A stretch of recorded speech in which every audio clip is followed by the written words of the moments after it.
Hi, I'm Charles Arthur. And I'm Samuel Gibbs. We're here to talk about tablets from 2013. So, Sam, let's start with the worst. What we have here is the Argos My tablet, and to be honest, it's a bit of a junker. It's £100. You'd be better off spending it on literally anything.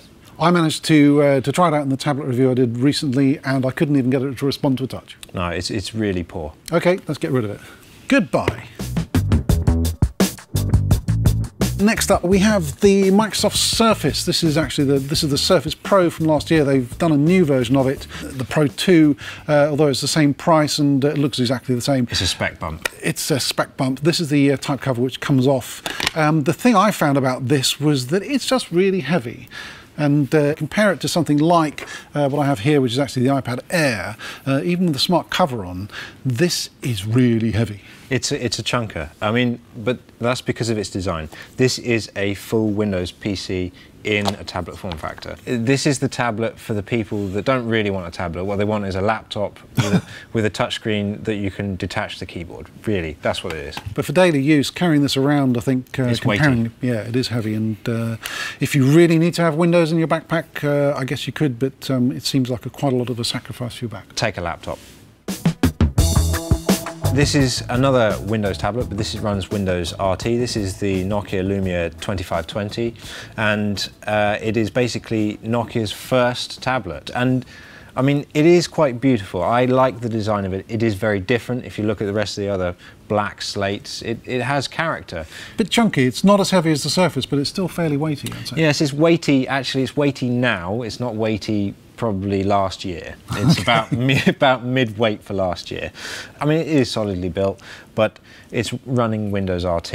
And the trouble with RT is that it doesn't have Google Chrome, it doesn't have iTunes, and I've seen people bring RT devices back because they don't run iTunes, and they never will run iTunes. Apple's never going to write it for them. It's Windows without the legacy support, and the legacy support for all your traditional Windows applications is the thing that really does Windows. So it's kind of halfway house that doesn't really need to exist. Fair enough.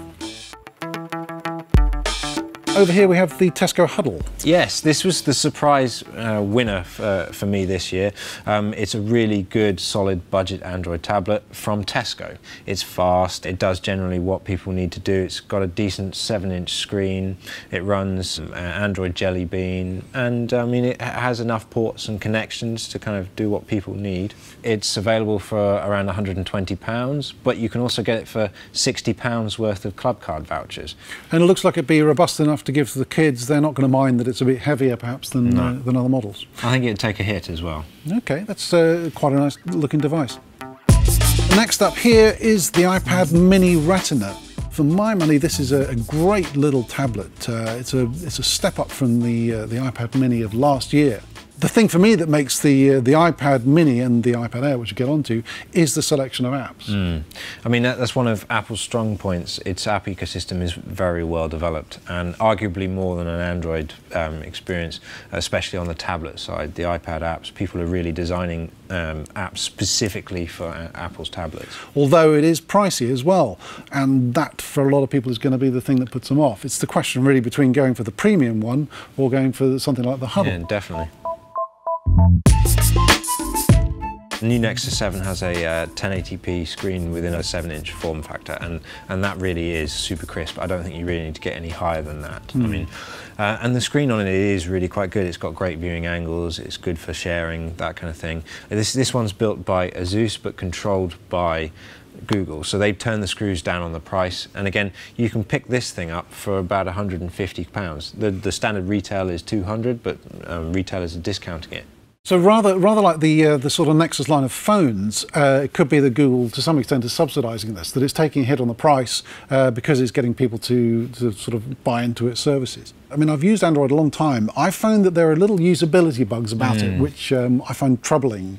And the other thing I found is that it's really hard to get the breadth of apps that you want. Most of the really good Android apps have iOS analogs, but the same can't be said the other way. So things like GarageBand, for instance, there isn't really something similar on Android, and at least not within the same price bracket. It's interesting, when I was asking on Twitter for people to recommend apps for the Nexus 7, the answer I kept on getting back from people was, well, it shows the Google apps really well. Yeah. And I thought that was actually telling, you know, which is, it's great if you really like Google stuff, but if you're trying to do things that are different from that, then, well... For me, as a Google user, that is one of the benefits of the Nexus 7. It really does plug into everything that I use day to day, and the experience is almost unmatched if you're a Google user. Next tablet, the iPad Air. So this is Apple taking the iPad and turning it into something which is really refined and really light compared to the last year's one. Now they've really slimmed it down. It's exactly the same industrial design and look as the iPad mini, but it's got this big screen and it's really light. And actually there's a sort of optical illusion I find going on, which is the iPad mini feels like it's heavier than the iPad Air. Yes. It's really weird. I mean, for me, Apple basically took what was a good tablet to start with, but really shrunk it down, and it's the first major revision since the introduction of the iPad on the industrial design front. And it looks gorgeous, it's light, it's easy to put in your backpack, and for me, if I was to buy a large tablet, it would definitely be the iPad Air. One of the problems is the price. Yeah, sure, that's certainly a barrier for some people, I think, and although it's interesting how many people are prepared to spend that extra bit, because I think they perceive that they're getting some sort of, well, they're getting a benefit out of it.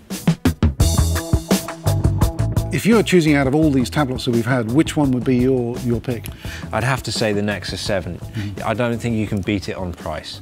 The iPad mini with Retina display certainly comes close, but at £300 it's a bit of an ask for a small tablet. For me, I've got to say, even though the iPad mini with Retina is great and has a really good screen, I find that the iPad Air, with the big screen and all the apps and all the accessibility you get with iOS 7 particularly, that's actually the winner for me. Doesn't mean this isn't a really good tablet, I think, but actually you get all the benefits, I think, plus the big screen with the iPad Air.